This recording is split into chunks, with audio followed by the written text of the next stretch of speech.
السلام عليكم يا شباب، معاكم نادر سمير صاحبي واخويا عمر اسماعيل يوسف. عمر اسماعيل، كابتن عمر اسماعيل يوسف. طبعا. انت مش عارف تقول ايه؟ لا، هنتكلم على ايه؟ هنتكلم على النادي بتاعنا. هو نادر اخويا هو قال لي وحبيبي انا اللي هقدم، فانا سايبه براحته. وزملكاوي كبير، حبيبي وانا طبعا مبسوط ان انا طالع معاه يعني. انا ما حبيبي بحبش اطلع، بس هو نادر حبيبي اخويا يعني، حبيبي. فلازم اطلع معاه. اكمل، انا سايبك. بس خلاص، انا دي هنتكلم في التقديمه. ايه يا كابتن عمر؟ هنتكلم على ايه غير النادي واحوال النادي، ونشوف احنا رايحين لفين وواقفين فين، والدوري رايح فين، والدنيا متغربله خلاص يا وربنا كابتن يستر. عمر. كابتن عمر سخي. طب قول لهم لايك شير سبسكرايب، فعلوا زر الجرس. لايك شير سبسكرايب وفعلوا زر ايوه. الجرس علشان عايزين مشاهدات بقى، عايزين يعني نظبط الدنيا. انتوا مش فاهمين انا بضحك على ايه، انا بضحك على حاجه تانية خالص. طب يلا نبدا. يلا بينا. ماشي، نبدا من ايه يا كابتن عمر؟ قول لي. احنا نبدأ بالفرقة فيريرا والفرقة. حلو، لو يلا. انت شايف انت انا اللي شايف. ما انت انا لا اشوف قول لي رأيك بقى، الاول. قول لي بقى، انت قلت لي انا هقدم، سبتك انا تقدم. قدمت اهو خلاص. انت انت شايف؟ مكسوف ليه؟ لا مش مكسوف خالص والله. بجد والله. والله طب ما بص مكسوف. هنا. انت شايف وضع الفرقه ايه فنيا؟ يعني انا هقول لك رايي بعد ما اسمع رايك انت الاول. يعني انت شايف وضع الفرقه ايه ككل كمجمل في الست ماتشات اللي احنا لعبناهم، مم. و... وخايف من ايه في المباريات الجايه؟ ايه اللي ممكن يحصل؟ يعني احنا شفنا مثلا دروب في ماتش دجله، في ماتش المقاولين، بس ماشي ماتش المقاولين بدري شويه، بس شفنا دروب في ماتش دجله. بعدين الماتش اللي فات عملناه كويس جدا. فانت خايف من ايه بقى الفتره الجايه؟ يعني الدروب خايف منه يجي بص، منين؟ انا بعد ماتش وادي دجله طلعت في الحلقه اللي بعد الماتش على طول، قلت انا مش شايف اي حاجه لفريرا، ومش شايف له اي بصمه في الشق الهجومي. هو بيعمل البيلد اب كويس طول الخمس ماتشات اللي لعبها، وقلت يا جماعه لو فضل بالشكل ده لا يمشي، ونستغل المده وبتاع، وكانت نرفزت بعد الماتش على طول. ولحد قبل ماتش المصري انا كنت قلقان منه. انا مش قلقان من المصري لان الزمالك قدام الفرقه الكبيره يعرف يلعب، م. لكن انا قلقان من فيريرا. لكن بصراحه ماتش المصري يعني غير الفكره تماما. اللي هو طب ما انت عندك اهو اشتغلت ونفذت حاجه، والفكره في حاجه بقى، هو نفذ اللي هو بيعرف يعمله، اللي هو جه عشانه. هو كان جاي لما شفت له لما كان بيدرب قبل الزمالك الفرق اللي مسكها. هو السيستم لعبه كله الهاي بريس، الضغط العالي. عشان كده هو بيحب قوي عدي الدباغ، ومقتنع بيه تماما، لان هو عدي بيعرف يضغط صح.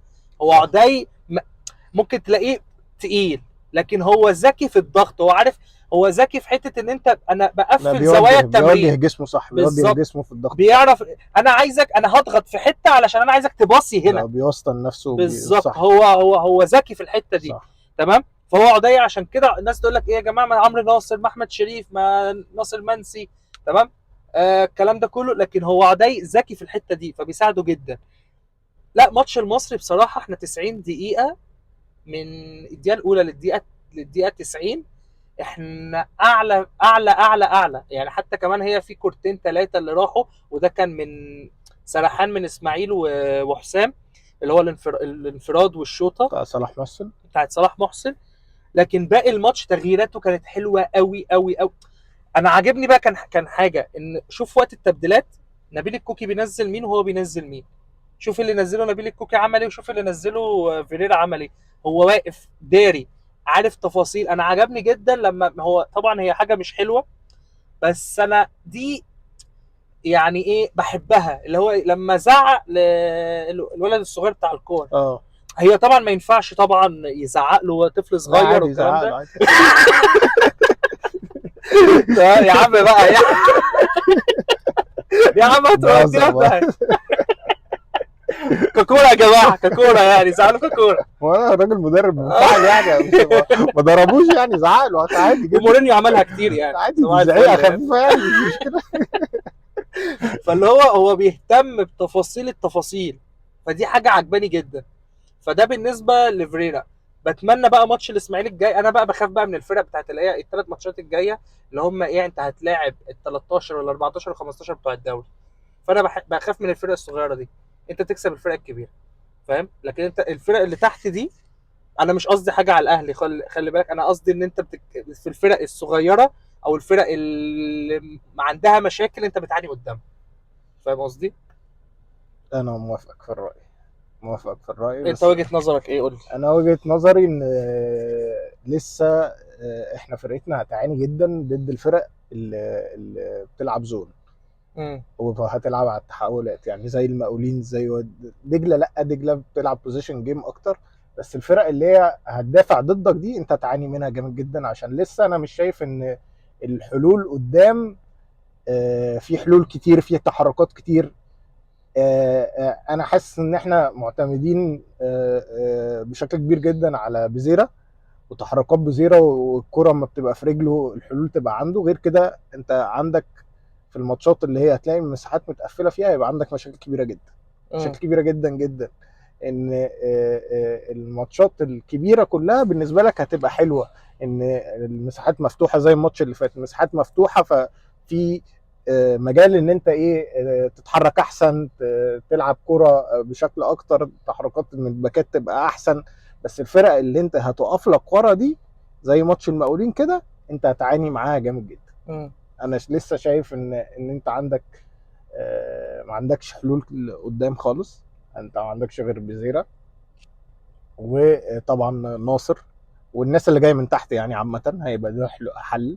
بس انا بالنسبه لي عدي تارجت مان، لعيب تارجت مان، مش هو الفرود اللي هو مثلا هتجيله الكره يستلم ويلف ويعمل هو حل، في ال 18. حل من نفسه.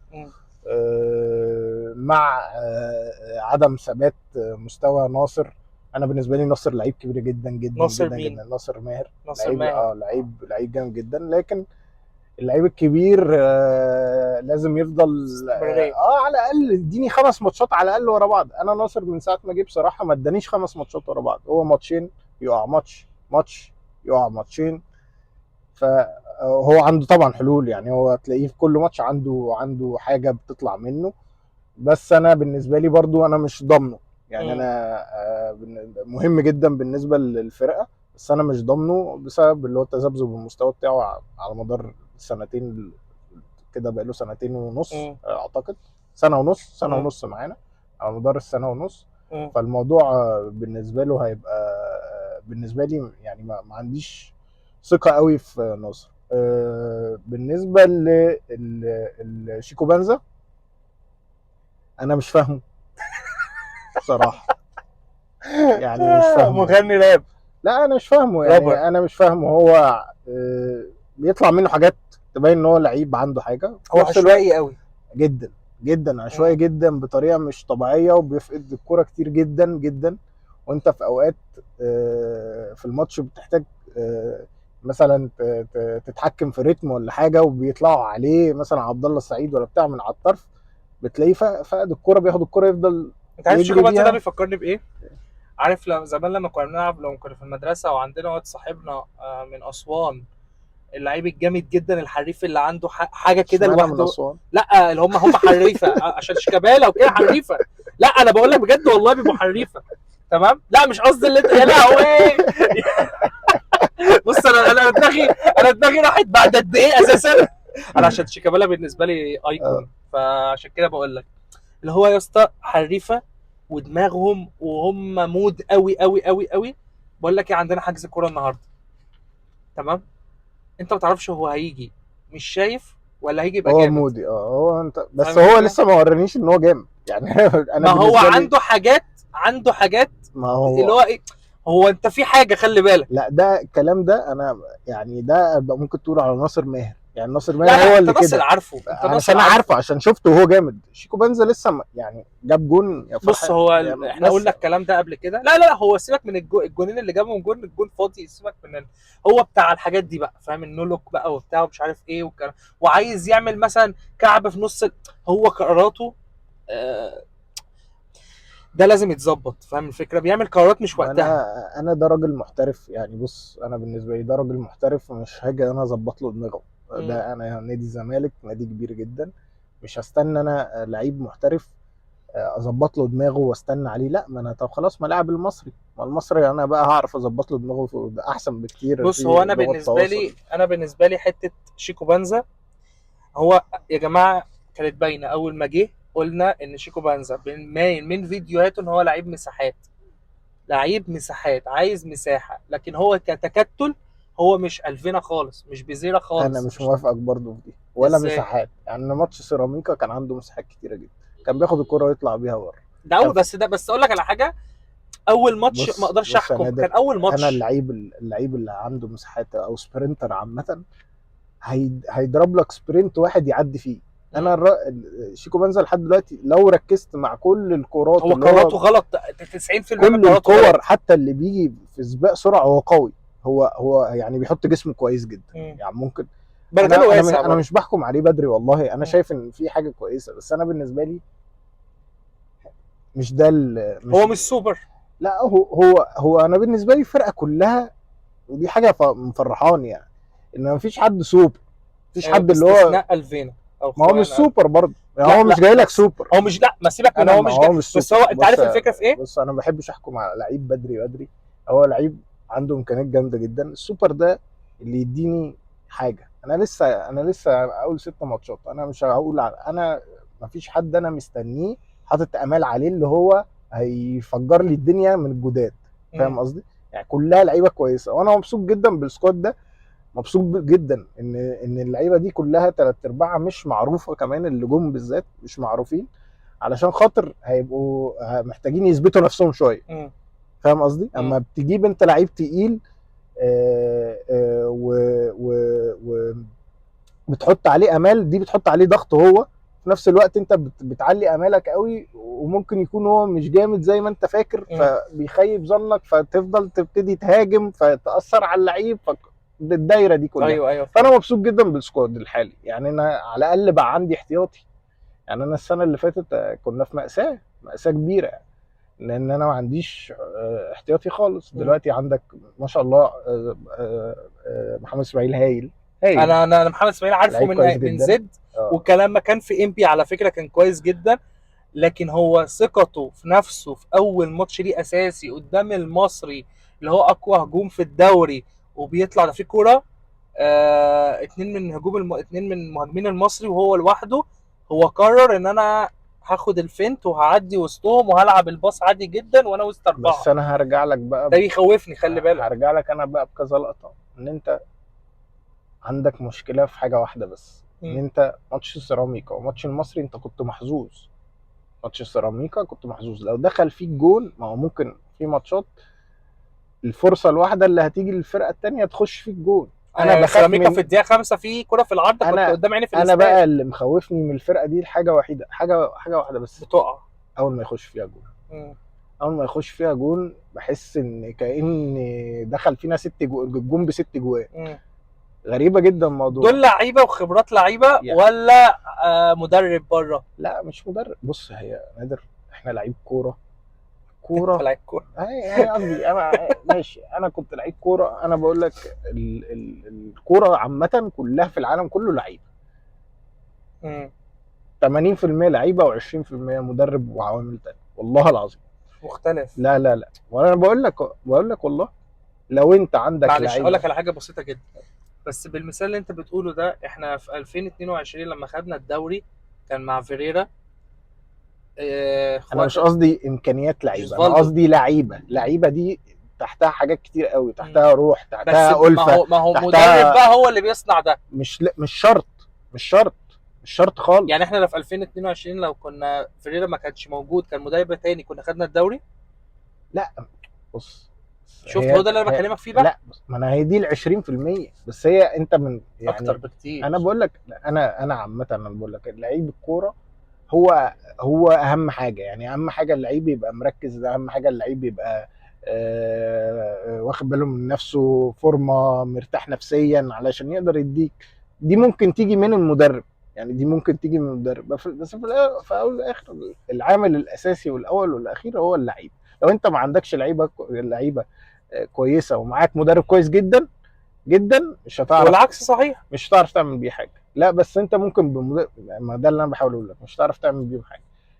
قليل قوي اما تلاقي اللعيبه مش كويسه او نص نص ومعاهم مدرب جامد جدا ويقدر يعمل بيهم حاجه، فاهم قصدي؟ يعني في على الاقل كل فرقه لازم يبقى فيها 5 6 كده هم طب ممكن اقول حاجه؟ يعني فاهم قصدك، يبقوا كويسين يشيلوا اللي حواليهم كله. طب ما هو باللي انت بقى بتقوله بقى هننقل على حته تانية خالص بقى. عندك الاهلي. لا الاهلي دلوقتي بقى كله نجوم لا وكله مش لعيبه. كله نجوم، لا الاهلي ازاي؟ خالص. انت لو جيت هتلاقي فيه، بص هتلاقي فيه 9 هم السوبر ستار. مين ماشي، عندك امام عاشور، تمام. زيزو، بن شرقي، تريزيجيه، بن رمضان، خط واحد كلهم تقريبا، كلهم خط ماشي. واحد. اشرف داري ده لعيب منتخب مغرب. محمد الشناوي. ما خط بص، تتكلم، لا فاهم ما قصدي؟ انا بص، اليو ديانج لعيب كبير جدا جدا. الاهلي انا مش عايز اتكلم على الاهلي انا بصراحه، مش عايزين نتكلم على الاهلي، بس انا بقول لك يعني لا، هو دي كيس، دي حاله بس انا من اقول لك اللي احنا هو بنقولها. عامه في الكوره يعني الفرق اللي بيبقى فيها امبالانس كده او بيبقى فيها عدم توازن بتخيش جامد جدا. يعني ريال مدريد جالاكتيكوس بالظبط، هم الاهلي عاملين زيهم بالظبط. انت الفرقه اساسا اتكونت غلط انا بقول لك الاهلي يعني نفس كونسبت الجالاكتيكوس بطريقه يعني مش طبيعيه. بس مع الفرق ان بدل ما نص ملعب الجالاكتيكوس كان فاضي مفيش حد بيدافع، الاهلي عنده الدنيا ورا صعبه جدا، صعبه جدا بصراحه. وده اللي قاله ميدو. ميدو صعبه قال لك جدا، صعبه جدا. خط وكمان دفاع الاهلي مش عايز داخل وسط الانديه، عايز وكمان هو مش مشكله، على فكره هي مش مشكله خط الدفاع برضه. هو لو جاب منظومة. خط دفاع سوبر، هي الكوره يعني مش ما بتستحمل ملعب، بيقول لك ايه، ما يستحملش نجوم كتيره، بيبقى كتير قوي، اوفر قوي. فانا اما الاقي بن شرقي ولا الاقي زيزو ولا الاقي امام عاشور ولا بن رمضان ولا شريف ولا جراديشار ولا كل واحد فيهم اكيد هيبص لنفسه في حاجه، فاهم؟ اكيد مش هيحط يعني ده ما هو ده اللي واضح دلوقتي قدام الكل. لا ده طبيعي. وخلي بالك حصلت في نادي الزمالك قبل كده، يعني ده كفايه فرقه الاحلام يعني فاهم قصدي؟ كتير قوي. اما الوقعه بتاعتهم عشان يلموا نفسهم هتبقى صعبه جدا بسبب ان في زي ما بيقولوا كده ايجوز كبيره في اوضه اللبس. ودي مش علشان اللعيبه شخصيتها نفسها وحشه، هي دي حاجه. بص انا بالنسبه لي اللي وقع طبيعه انسان يعني، عارف طبيعي جدا. طبيعه انسان ابص لك هيبص لنفسه، اكيد طبعا. هيبص لنفسه يعني. بص انا حاجتين من وجهه نظري دول اللي عملوا في الاهلي كده.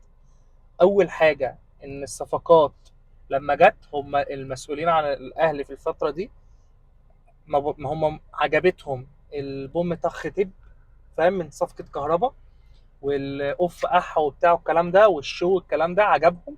هم بصوا ان احنا كده كده هنكسب، وكده كده بنكسب من غير اي حد، وكده كده هم واقعين، فانا افضل اخد منهم عشان الحركه دي جزء. اللي هو بقى نجيب بعد كده امام صفقه جامده وكل حاجه، بس طبعا توابعها ان هو شتمهم وبتاع ومش عارف ايه، ولحد اللحظه دي موجوده، وان هو عامل بغض النظر. وبعد كده زيزو دي بقى الكارثه في ال 100 مليون، وكل واحد يبص. الحاجه الثانيه ان هم علوا سقف طموح جمهورهم لدرجه اللوب الاعلامي اللي موجود للاهلي، والطريقه قبل كاس العالم وقبل ده يقول لك احنا جايين. امام عاشور طلع في اللقاء قبل كده قال لك هو احنا ليه ما ناخدش كاس العالم؟ لا بس ده طبيعي. لا هو انت عليت سقف الطموح للجمهور ان احنا رايحين ناخد كاس العالم، عكس مثلا تقول لك احنا رايحين نعدي من دور المجموعات ونعمل مش عارف ايه. انت المقابل بقى ايه؟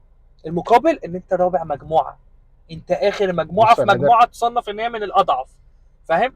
جيت الدنيا بايظه. الحق ولا ابن عمه؟ قول الحق. بص، الحق ان مجرد، بص انا مش عايز اتكلم على الاهلي من الاخر، بس مجرد دخولهم البطوله ده حاجه كويسه. هو بقى اللي وصل التصدير بالظبط ما انا بقول لك التصدير ده جزء من الماركتنج اللي بيستخدمه النادي الاهلي، تمام؟ ان هو عمال بينفخ نفخ ماركتنج غير نفخ حاجه معلش يا نادر. هي القصه كلها ان النفخ ده ما يوصلش للعيبه. يعني انت تقدر نفسيا تسيطر على لعيبتك ان هي ما تتنفخش مع نفخ الميديا. ما عرفتش دي بقى حاجه بتاعتهم بقى، بس. فربنا معاهم. ما هي بقى هي عارف انت اللي هي ضربت بس انا عايز اقول حاجه، مصلحه ان هي عايز ضربت. اقول حاجه، احنا 6 ماتشات في الدوري. ايوه ولا لسه حاجة. بدري، لسه لا لا بدري، ولا حاجه، لسه بدري، والاهلي هيرجع. وخلي بالك انا عندنا عاده وحشه جدا على مدار تاريخنا، ان تفويقه الاهلي بتبقى مننا احنا.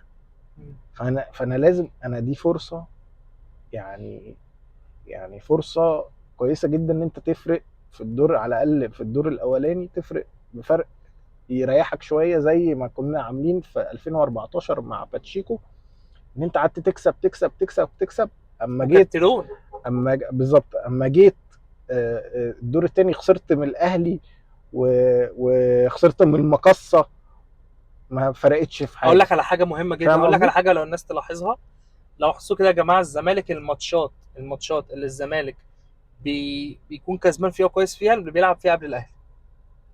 فاهم قصدي؟ انت دجله لما الاهلي خسر من بيراميدز، انت تاني يوم كان ماتش دجله 1-0، احنا كسبنا بنحتفل، كان الناس رايحه ماتش الزمالك ودجله احنا رايحين نفرق عن الاهلي، مش عارف هوب، فاهم؟ قلبت. طول ما انت بتكسب قبل الاهلي انت بتصدر له ضغط وانت بتفرق. بص انا دي ده بالنسبه لي كلام فارغ. لا لانها حصلت، هي حصلت، يعني انت كارتيرون، دوري كارتيرون الاهلي كان متاجله بتاع 8 ماتشات، انت قلت ايه؟ لا ساعتها حسين لبيب كان رئيس في اللجنه رئيس اللجنه، قال لك انا مش عايز اجل، انا عايز العب. ما انا بقول لك ولعب وكسب وصدرت له الضغط. انا بص، فرقه البطوله بيبان عليها. انا عايز ان احنا نبقى الدور الاولاني باين علينا فرقه بطوله، فرقه جعانه عايزه تكسب، بتموت نفسها، ولو ما كسبتش ما تخسرش. لو ما كسبتش ما تخسرش. انا حزنان جدا على ماتش وادي دجله، مش مقاولين، حزنان جدا على ماتش وادي دجله، يعني حاجه مضايقاني جدا من جوايا، ان يعني انت كسبان 1-0 وبتفرط فيها كده. طب يا عم ما اتعادل، ما تخسرش، البونت هيفرق معاك طبعا. ف انا عايز اشوف من فرقتي، او انا عايز ماتش بصراحه، انا عايز اركز فيه، مش عايز ماتش. انا مش عايز من دلوقتي اقول احنا بننافس على الدوري. لا انا بص يا نادر، انا نادي الزمالك انا بنافس كده ما هو ده بقى اللي بص، ده اللي احنا كنا بنقول في فرق ان الجمهور يقولوا. لا انا ما بقولش انا هاخد الدوري، انا بقول لا، ما هو لازم اللعيبه تبقى فاهمه ان هم بيلعبوا في نادي الزمالك، ده غصب ما هو ده ايوه بالظبط، اوحش حالاته بالظبط، ما هو ده اللي انا بتكلم فيه، نادي الزمالك في اوحش حالاته بينافس على الدوري. يعني احنا ده اوحش حالاتنا، احنا بناخد الدوري. لا احنا وفقنا وخسرين افريقيا وكذا كذا، في اوحش حالاتنا ده احنا نادي الزمالك غصب عنك، انت محطوط عليك ضغط ان انت لازم تاخد على الاقل اي حاجه. يعني انت ما ينفعش تطلع في السنه كده بلوشي، ولو كمان اخدت كاس ده يعني مش اقصى طموحي. لا انا نادي الزمالك، انا لازم ارجع افريقيا يا نادر.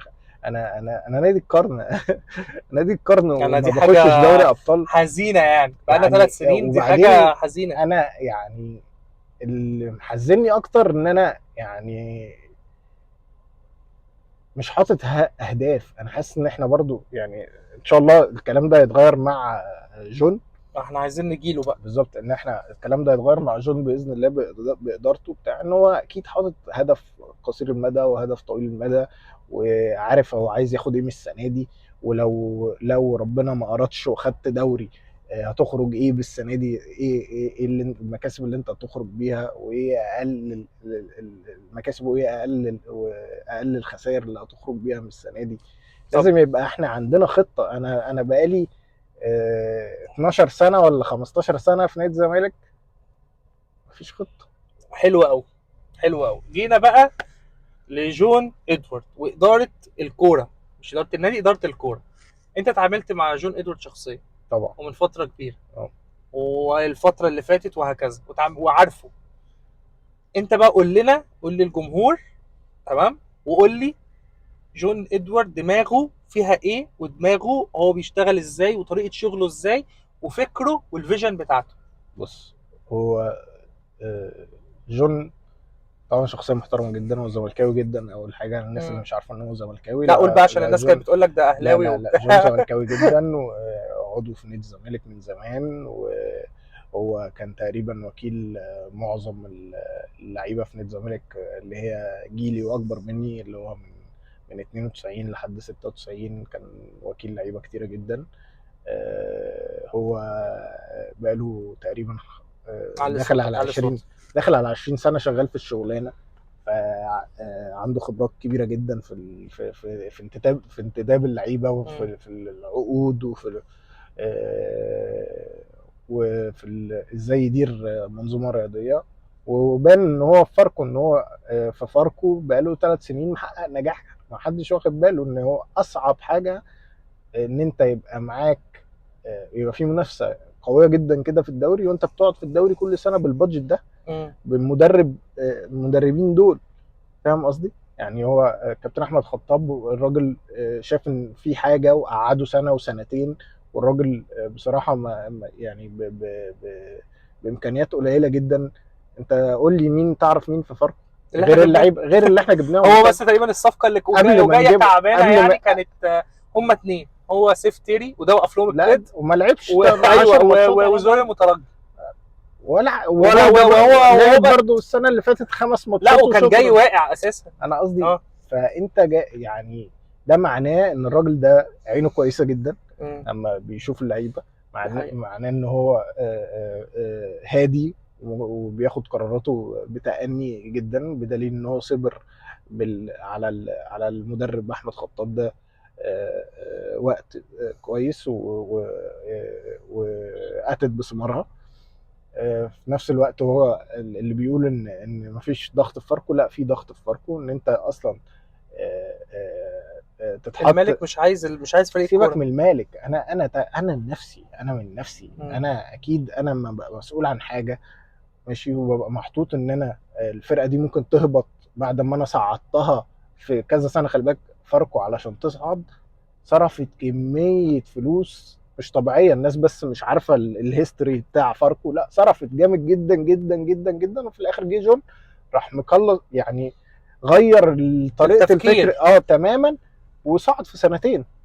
فانا هو مشروع بقاله 5 سنين معاه، ان انت تتحط في الضغوطات اللي انت ممكن تهبط بعد ما تعبت كل ده. لا ده ضغط جامد. فهو نجح في ده. تمام. انا بالنسبه لي فاركو اداره اي نادي كوره بتبقى قريبه من بعض. تمام. مع فارق طبعا الضغوطات والبادجت والادارات اللي انت بتشتغل معاه، علشان احنا طبعا مش شركه كوره، فانت بتشتغل مع مجلس اداره، فممكن الادارات طريقتها تختلف. بس في الاول في الاخر هي اداره الكوره الصح بيبقى تقريبا واحد، يعني الصح بيبقى واحد. فجون مليون في المية عارف هو بيعمل ايه. تمام. وعارف الصح ايه. انا الحاجه الوحيده بس يعني مش مخوفاني زي ما بقول، اللي كان نفسي تحصل ان جون زي ما هو زي ما بيقولوا كده السبورتس دايركتور كان يجيب بس واحد تكنيكال معاه، واحد فني بحت. فني بقى ده من نادي من بره النادي ولا تفرق معايا. انا اهم حاجه تبقى واحد فني يبقى اسمه كويس. تمام. يبقى مش ده ممكن يكون ده الحاجات تاريخ. الجايه، اكيد الخطوات اكيد الجايه. اكيد او لا او لو هو يعني نجح، لا هي لازم خطوه لازم بصراحه، خطوه لازم ليه؟ علشان كمان هو اللي يقيم فريرا. يعني انا لحد دلوقتي انا فريرا بالنسبه لي نص نص. هو يعني ماتش المصري هو بدأ انا مش بالماتش، انا بالحلول. انا بالنسبه لي مدرب حلول. يعني انا يخلق بالظبط. اما يعني ماتش المقاولين ضايقني جدا، عقم كبير. لا ضايقني جدا، تغييراته ضايقتني جدا، تغييراته مش عجباني قوي لحد دلوقتي، مش عجباني يعني. تمام. يعني فانا بالنسبه لي اللي يقيمه لازم يبقى واحد فني كبير، واحد يبقى عنده هيستوري في المكان ده، ان هو يقيم وشافه مدرب كبير ومعاه رخص فانا الحته دي احنا محتاجينها جدا في النادي، محتاجين نشتغل. طب دي الخطه اللي طويله الامد، او يعني هنخليها ان بعد السيزون ده الفتره الجايه في وسط الازمه بتاعت الارض، وان مفيش فلوس، وان والكلام ده كله، هو تعامله في المواقف. انت اتعاملت معاه كتير جدا من زمان لحد فتره قريبه. هو في المواقف اللي بيتحط فيها دي تصرفه، يعني احنا اللي انت بتقوله على خطاب مليون في المية هو كده مفيش حاجة اسمها جون فيريرا يخسر ماتشين ويمشي. بص انا اقول لك على دليل واحد ان الراجل ده بتاع شغل مم. بس، ولا عمره هتشوفه بس طالع اصل يشتكي. اكيد ليه سلبيات يعني، فاهم؟ بص انا انا اكيد ليه سلبيات، اي حد ليه سلبيات، بس انا بقول لك انا بالنسبه لي الراجل ده مش جاي ياخد سوكسيه، مم. تمام؟ ولا جاي يقول انا عملت وعملت هو لحد وعملت، دلوقتي ما اتكلمش. ولا هيتكلم. مم. ده راجل بتاع شغل، شغل بحت. شغله اللي هو هيتكلم والتيم، عنه هو ده هو ده. التيم بتاعه مم. بيموتوا نفسهم من سكات، تمام؟ انت مش عارف هو بياخد ايه ولا بيعمل ايه، يعني انت حتى اما بيكسب احنا مش عارفين عقده مع النادي ده، هو موظف في النادي ولا مم. هو بياخد مرتب، ولا انت مش عارف، تمام؟ مش هتلاقيه مصدر لك اي مشكله خالص، هتلاقي المشاكل كلها طالعه يعني ده جايه من بره، بالذات ان الناحيه التانيه ملوشين، مم. فهتلاقي تصدير المشاكل من حته مش من جوه لا النادي انا عجباني خالص. جدا حاجة ان مفيش اخبار يعني، الخبر بقى صعب قوي يطلع، يعني فاهم بص يا الفكرة؟ نادر، هي دي كلها، ما انا ده اللي أنا بقوله لك، دي كلها بسبب ان هم قافلين على نفسهم جدا. اصل الخبر ده بيطلع ازاي؟ يا اما من لعيب مم. يا اما من مسؤول، مم. تمام؟ لا هو دخله حلو على اللعيب، اكيد هو مريحهم جدا، فاللعيبه واثقه فيه، فمش عايزين يخبطوا فيه من الاخر. وبعدين السكواد زي ما انت شايف يعني محكوم، مم. فاهم ما قصدي؟ فاهم يعني ما في لعيبه، يعني ما فيش ايجوهات كبيره في مفيش انت معلمين. جاي جايب شريف جعان، جعان كوره جعان كوره يا جماعه لا احنا حاجة جعان. ده هو شريف هو في شريف الحتة التانية، لعيب التاني ده في كويس الحتة جدا، التانية. جعان كوره، عايز يبين نفسه. عمرو النصر نفس القصه، عايز يثبت نفسه. بص اللعيبه حتى اللي انا بقول لك المحترفين انت جايبهم كلها عايز تثبت نفسها، معالي عايز يثبت نفسه، ادم كايد عايز يثبت نفسه، فاهم. اسماعيل عايز يثبت نفسه. فانت ما عندكش حد اللي هو ايه، كلهم مركزين في الملعب. سئيل في اوضه اللبس، يعني مم. ما عندكش لعيب لا يعني. وفي واحد اسمه عبد الله السعيد ده دلوقتي اللي بيلم الدنيا، انا بقول لك ومعاه عمر جابر. باستثناء اتنين تلاته اللي هو اللي هم السؤال على خفيف، يعني مم. اللي هو يعني هي ممكن يصدر لك مشاكل تافهه كده، فاهم فاهم؟ فاهم. حتى الجزيري، هتتلم. حتى الجزيري اللي هو الناس فاكره ان هو بتاع مشاكل، والله الجزيري مش بتاع مشاكل جدا، الجزيري محترم جدا، الجزيري مهم جدا السنه دي. الناس فاكره ان الجزيري مش مهم، لا الجزيري مهم جدا جدا جدا السنه دي. الجزيري بقاله عندك كام، 4 سنين، 4 سنين ونص، هو المفروض كان يمشي بقاله من 4 سنين. سنتين يعني. هو ما مشيش هو لعيب في نادي يعني الزمالك، معلش هو ما مشيش، هو لعيب كبير، ما مشيش هو لعيب في نادي الزمالك، بيخلصنا في ماتشات كتيره جدا مهمه. انت بقى شايفه يلعب اساسي نادي الزمالك او ما يلعبش، دي حاجه من وجهه نظرك، تمام؟ بس انا شايف ان الجزيري مهم جدا مع عوداي، مختلفين تماما. اه هم، لا هم الجزيري بروفايل مختلف تماما. الجزيري مهم جدا جدا جدا، وفي ماتشات هو كتيره الوحيد، جدا. خلي بالك، هو البروفايل الوحيد اللي مختلف عن الثلاثه اللي موجودين. نادر عنده خبرات، جزيري لعيب دولي خبرات، لعيب ماتشات كبيره دي يعني. حقيقه، ما ف ماتشات الاهلي بيظهر. ماتشات كبيره. لا مهم جدا ان علاقه الجزيري بالمدرب تبقى كويسه، وهو اعتذر فعلى طول، المشكله ما خدتش وقت طويل. مم.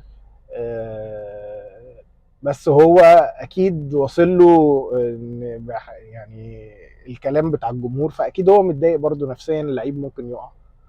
فانا بقول سيف الجزيري يشد حلو، انا هنحتاجه السنه دي والله، يعني احنا لو ربنا كرمنا واخدنا الدوري السنه دي، سيف الجزيري لو كمل باذن الله السنه، او ما كملش يعني، لو كمل السنه هيبقى ليه دور كبير في الدوري ده تمام. لو ركز. ف ده نرجع لقصه جون. بقول لك هو عارف يتحكم في اللعيبه كويس جدا، تمام؟ هو شكله هو قوي هم مرضيين مش بطريقه بالصوت ادارته بالظبط، يعني. قوي بالاداره. طريقه ادارته راضيه اللعيبه، مم. تمام؟ وفي نفس الوقت فكر زي، جديد برضه.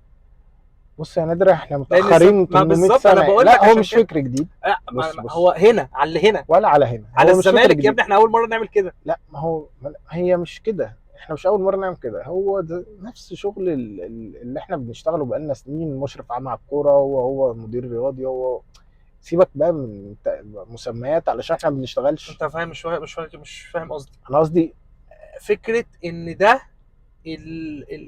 انا شايف ان ده اللي فاهم، ده عنده خبره، ده لما يقول حاجه علشان مر بيها كتير فانا واثق فيه، عكس بس اللي كان موجود اللي هو ايه، انا شايف، انا شايفك انت مصلحتك اولا، دي اول حاجه. تاني حاجه او اللي قبله كان صوت بص عالي يا نادر، وخناقه وبتاع واخاف منك وبتاع. لا انا هنا بقى ما بخافش من جون، انا بحترم جون عشان واثق فيه.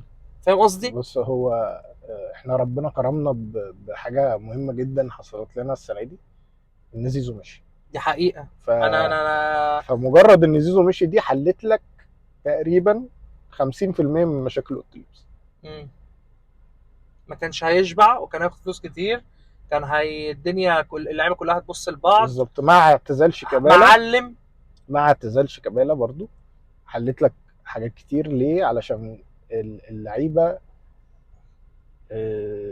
بتبصوا بتغير مم. غصب عنها.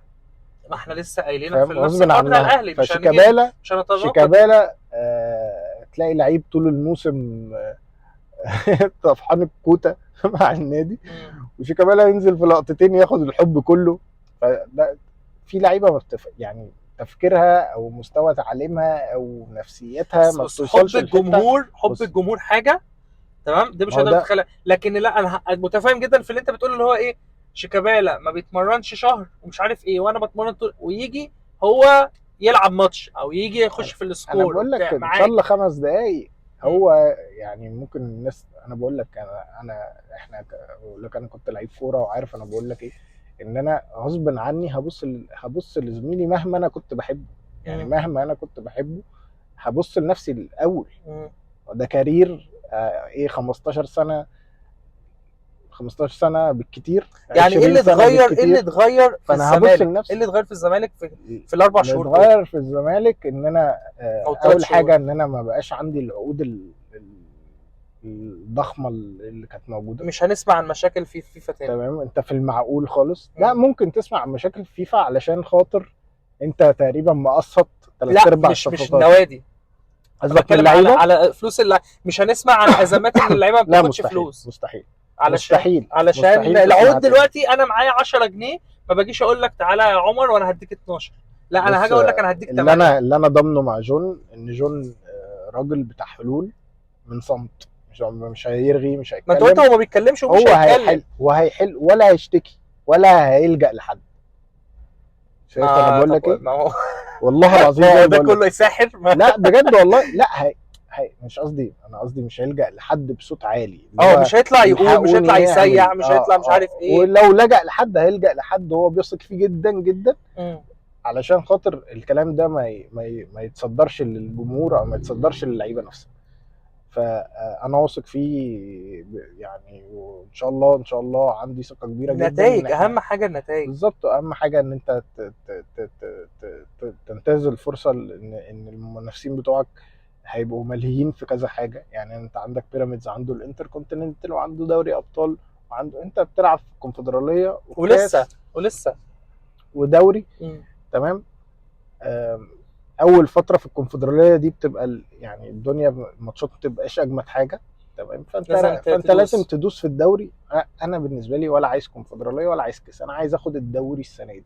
عايز اخد الدوري علشان خاطر انا لازم العب دوري ابطال افريقيا يا جماعه. كفايه طب بقى، كفايه تعالى كونفدراليه بقى وكفايه ناخد في كاس. الحته دي.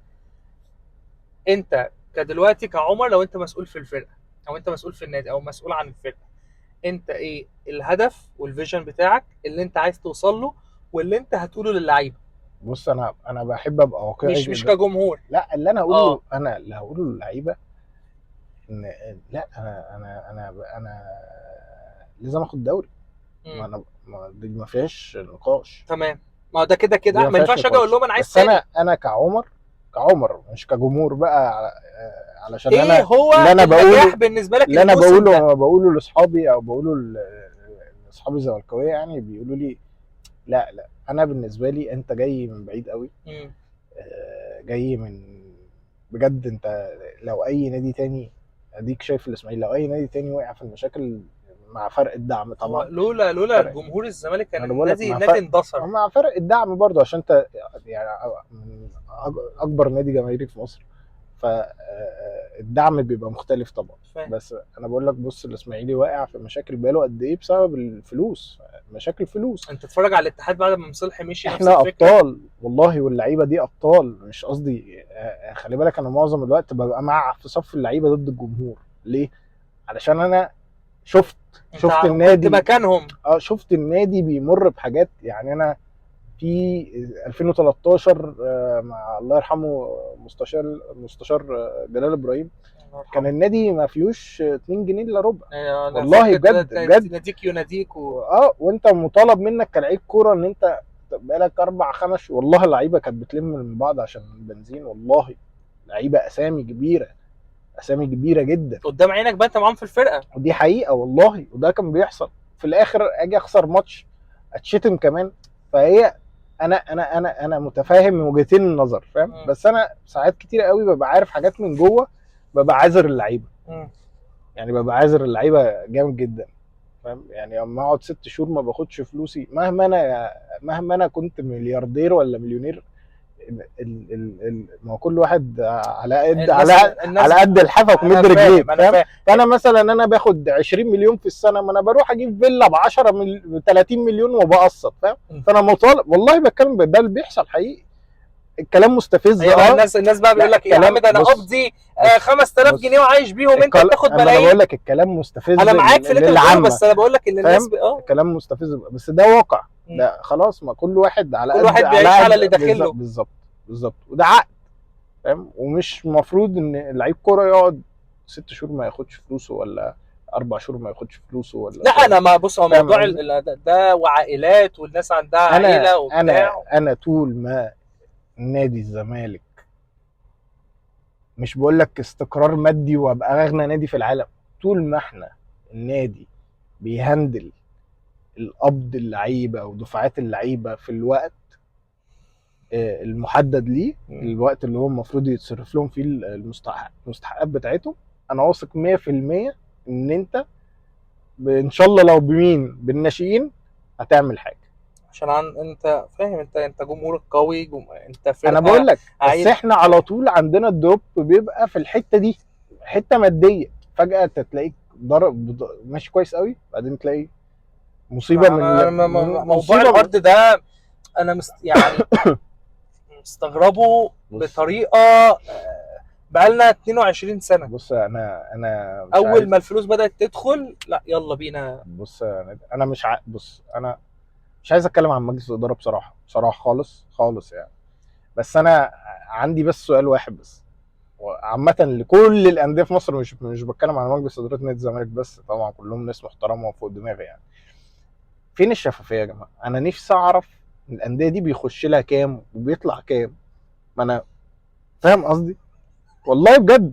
أصل فين الشفافية؟ شفافية إيه يا عم؟ لا ما أنا بتهزر ولا إيه؟ لا يا باشا. يا عم بيقول لك لعيب كان بياخد 100 مليون ميعاده متسجل ب5 مليون، شفافية إيه؟ سيبك ما هو ده من ضمن الشفافية. أنا ماليش دعوة بغيري. ما هو لا، ما أنت بتقول كل مجلس إدارة الأندية. أنا دلوقتي أنا كنادي الزمالك، أنا عايز أعرف احنا رايحين لفين.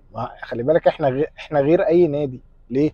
عشان احنا اللي على طول في ازمات. هم يعني هم ما عندهمش ازمات. اقول لك على حاجه يا عمر، فلازم يبقى في شفافيه. لازم ابقى عارف انا داخل لي ايه، والداخل لي ده داخل لي هيتصرف فين عادي. مش لازم بالارقام بالتفصيل، بس يعني انا اكتر حاجه يعني بجد انا عايز ده بقى ينتهي تماما. هو دلوقتي ما فيش فلوس في النادي. ممدوح عباس 10 مليون، 5 مليون، 30 مليون، 100 مليون، مش عارف ايه. ده انا ما بحب. انا خلاص بقى يا جماعه، احنا المرحله دي عديناها وانتهت وخلصت، ومفيش كده خلاص بجد والله العظيم. الدنيا دي خلاص بقى انتهت تماما. الفتره الزمنيه دي خلصت ومش عايزين غيرها، مش عايزين. امال احنا بقى، انتوا بقى الفكره في حاجه، ان انتوا كلكم، كل واحد موجود في الاداره مدير مؤسسه كبيره جدا من اكبر الحاجات اللي موجوده في مصر. فاهمني؟ راحت فين بقى؟ بص يا نادر، انا زي ما قلت لك انا مش هتكلم على اشخاص خالص، ولا مجلس الاداره، ولا اي حاجه ليها بالعلاقات دي. بس انا اللي واثق فيه ان احنا طول ما احنا مستقرين ماديا، مستقرين. مش بقول لك يبقى معانا اكتر فلوس ولا معانا اعلى ميزانيه ولا اي حاجه، طول ما احنا تمام احنا هننافس وهنبقى كويسين. ولازم مجلس الاداره يبذل اقصى جهد ان هو يخلي فرقه الكره مستقره. لازم فرقه الكره دي اهم فرقه في النادي، مع كامل احترامي لالعاب الصالات وبقيه الالعاب، بس هي دي الواجهه، هي دي اللي هتجيب فلوس على المدى الطويل. لو قعدت 100 سنه بتاخد بطوله افريقيا في الباسكت او في اليد او في الهوكي او في الفولي، الكوره مع كامل احترامي هتدخل النادي كام؟ اللي ممكن يدخل للنادي فلوس من استثمارات او اعلانات الواجهه، اللي هو كره القدم. هي الكره اللعبه رقم واحد في العالم، وشعبيتها اكبر شعبيه في مصر، فهي دي اللي عليها كل العين. ماشي. انت بقالك سنتين مش او اكتر من سنتين، انت لحد اللحظه دي ما حملتش السيستم داخل دي. دفعت كتير قوي في المديونيات ودفعت فلوس كتير، معاك على عيني وعلى راسي، بس فين السيستم اللي انت حطيته من اول ما جيت؟ ما المفروض يبقى فيه اساس دلوقتي. انت الحاجه الوحيده اللي انت عملتها في ملف الكره صح ان انت جبت جون ادوارد يمسك الدنيا، ومش موفر له، ودي حقيقه بقى، انت مش موفر له اولا حمايه مش من الجمهور، حمايه من كاداره، تمام، ومش موفر له الفلوس اللي هو اقل حاجه يشتغل بيها. انا في نص كلامي قلت لك ايه؟ قلت لك احنا مش عارفين اصلا الديل بتاع جون شكله عامل ازاي.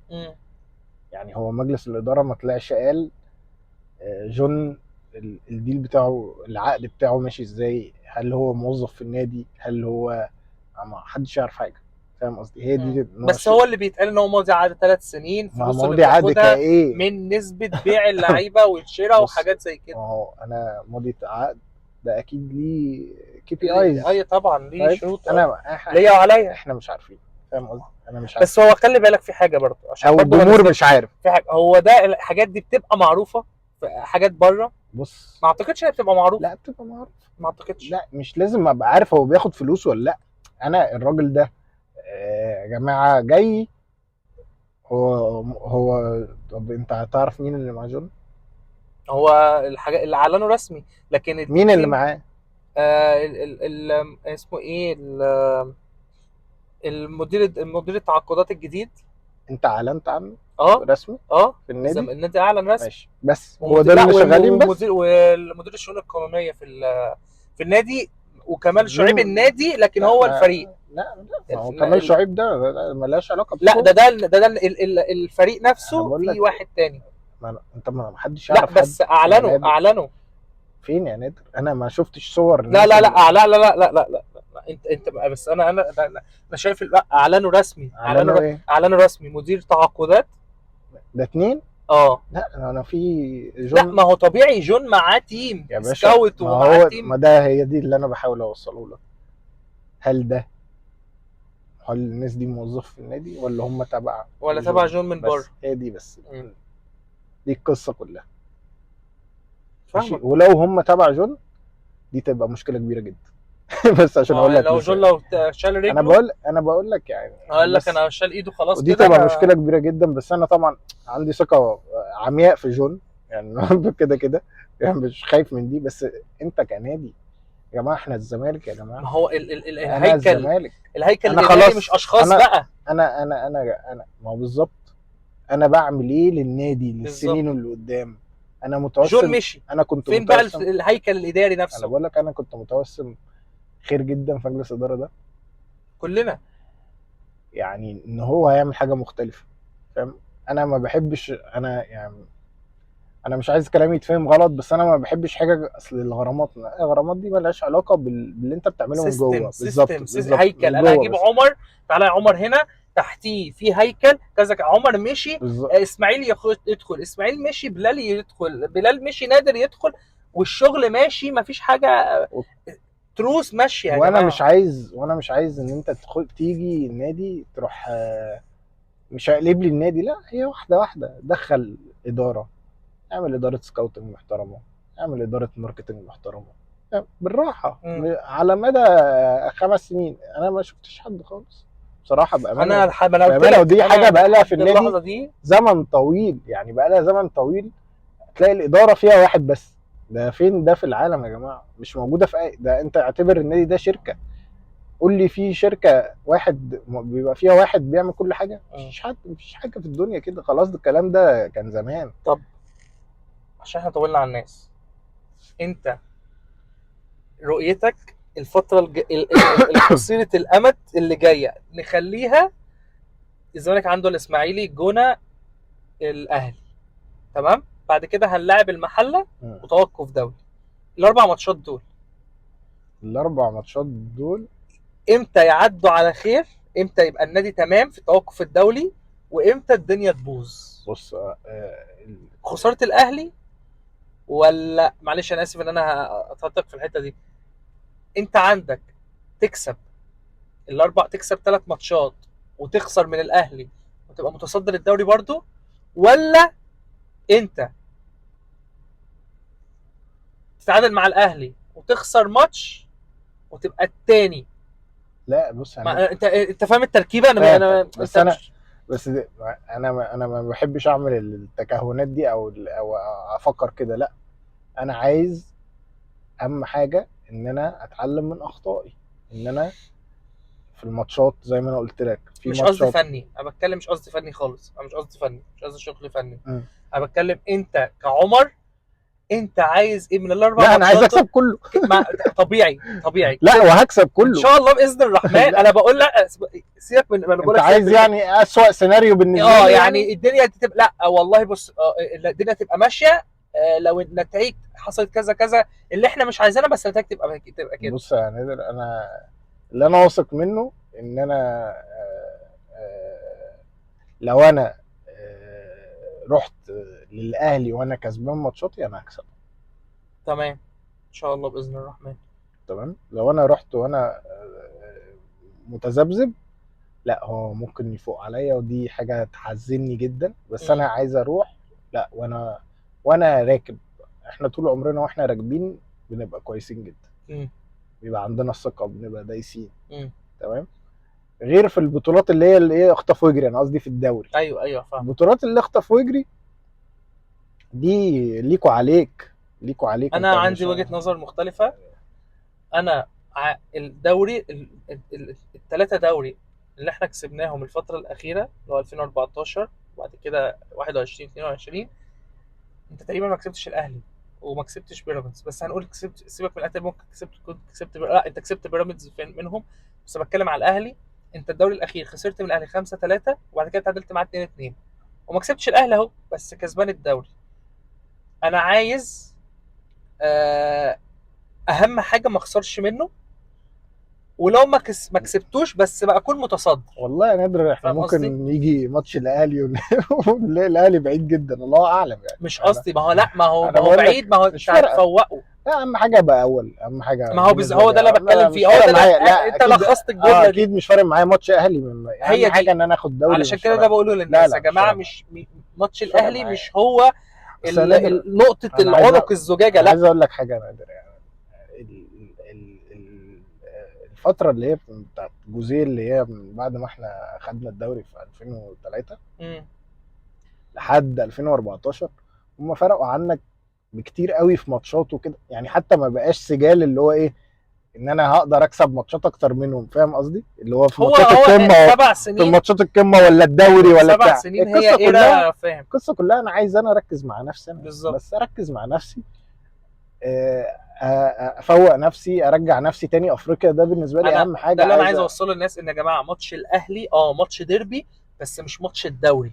يعني ايه مش ماتش الدوري؟ انا كسبت الاسماعيلي والجونه، تمام، وهو كسب بره عني، كسب، وجينا لعبنا ماتش هو خطف 1-0 وكسب الماتش، بس انا كنت حلو وكسب 1-0.